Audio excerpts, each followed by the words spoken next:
Look guys, I know the GPU, SSD, and RAM market right now is completely cooked, but it does not mean you cannot build a 1080p to 1440p gaming PC for just 1500 Canadian dollars that's on the latest platform still. So in today's video, I'll show you guys exactly how I'm gonna do it with all new and modern parts. So stay seated and watch the whole video. But first, if you don't want to have to deal with the headache of finding the parts, putting it together, and then testing it to see if it fully works together, then you could check out my website woostenstechflip.ca, where I have fully built and tested custom gaming PCs for sale locally ready for you to pick up and start gaming. The link is down in the description if you are interested. If you're not, let's continue with this PC build guide. To start things off, here's the CPU I picked up, which is this Ryzen 5 8400F from AliExpress, shipped to my doors for just $120. It's a 6 cores 12-threaded processor on the modern AM5 platform with a base clock of 4.2 GHz and a boost up to 4.7 GHz while being a 65 watt TDP chip. It's honestly not that bad of a chip, and people need to stop hating on it, especially in times like this. The only reason why the nerds love to trash talk about it is because it only has 16 megabytes of L3 cache and only has very few PCIe 4.0 lanes, but at the end of the day, it gives you pretty much the same performance as a Ryzen 5 5600, except it puts you right on the modern AM5 platform with a lot more future upgrade path, and it costs a little bit less than a 5600 nowadays anyways. Before you do comment, just get a Ryzen 7400F or 7500F for the same price. No, it's not the same price, and sure, it's not that much more expensive, but you could say that about every single part in this video, then it won't be a $1,500 PC anymore, right?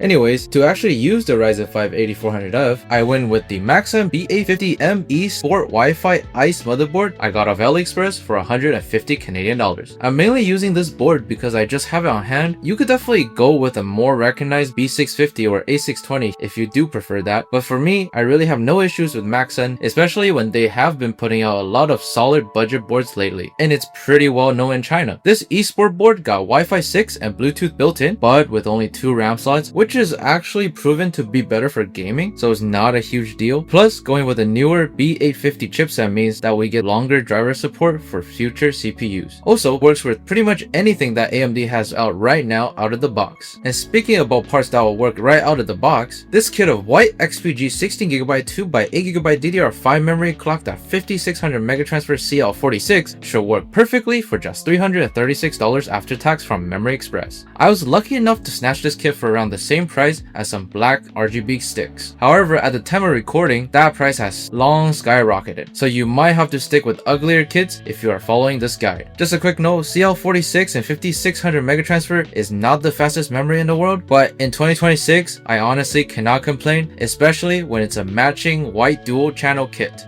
Another thing we can absolutely not complain about is the storage, and I was able to snag this 1TB Samsung A60 EVO SATA SSD for $110. From the same bulk deal, I got the Samsung A50 1TB for my $1,000 PC build guide. Yeah, it's not the price you are used to yet, but compared to spending $230+ on a brand new NVMe SSD, you are saving about $100. Plus, for the most part, you won't even be able to tell the difference in speed when you're just gaming. Now let's talk about how we're gonna cool the CPU. I picked up this Loving Cool digital tower cooler for just $25 off my friend. Honestly, it is an absolute steal for a white tower cooler, but you probably won't be able to repeat this exact deal yourself, so I recommend just going on Amazon Canada Computers or Newegg, where they'll have tons of basic white tower coolers on sale all the time. Unlike the cooler though, you could definitely repeat this next part, and it's the graphics card. For this build, the only modern thing that I could pick out that is white and not the RTX 5050 is this Gigabyte EAGLE ICE RTX 5060 8GB that is almost readily available everywhere for around $560 after that 12% BC tax. It's a fully white card that has 2 fans for cooling, and it only needs one 8-pin to power it, so you won't have to worry about the cable melting. Of course, I already know that lots of nerds will cry about only having 8GB of VRAM, but for the most part, it's the only option you have at this price range, being a white NVIDIA GPU in 2026. Also, just for 1080p and 1440p gaming, this thing is more than powerful enough for a lot of popular titles and some AAA games. If a heavier game ever complains about VRAM, just turn on DLSS and lower the settings. Anyways, because it's not a super hungry GPU, it really doesn't need a crazy power supply to power it, so you won't have to copy me and honestly just go with a cheaper option. Because the unit unit I'm using is once again the Salma GT 750W 80 Plus Gold fully modular unit from Newegg for 96 bucks shipped to my doors. Having 750W means that this system will be future-proofed enough to handle something like a 7800 X3D and 5070 later on down the road. I have used a lot of these in my local flips and had zero failure rate with them. Also, it's rated tier B on the PSU tier list and gold on the Cybernetic website. Finally, to complete the build, I went with the Thermaltake View 170 8RGB white case for just $100 off Amazon. It usually goes on sale for that price on Amazon and Canada computers, so you should be able to copy this easily. It features a panoramic dual tempered glass fish tank design that will show off the white parts perfectly, and a mesh PSU basement with decent airflow for PSU and GPU, plus it comes with enough room to mount at least 3 SSDs in the case. On top of that, this case comes right out the box with 3 pre-installed ARGB fans, so I didn't have to add any additional fans this time around. Although if you want, there are rooms on the top and the bottom to add some more. With all that being said, here's the price tally for the build, and it comes to $1,497, which is just a little shy of the $1,500 budget. I will be selling this locally for $1,500, so if you are interested, go check out my website linked down in the description. Also, here's the conversion rate for some other countries because apparently people online do not know how to look up conversions. Now with the price breakdown out of the way, it's time to see what this machine can actually do, so I'll leave you guys with the benchmarks and I'll catch you guys in the next one.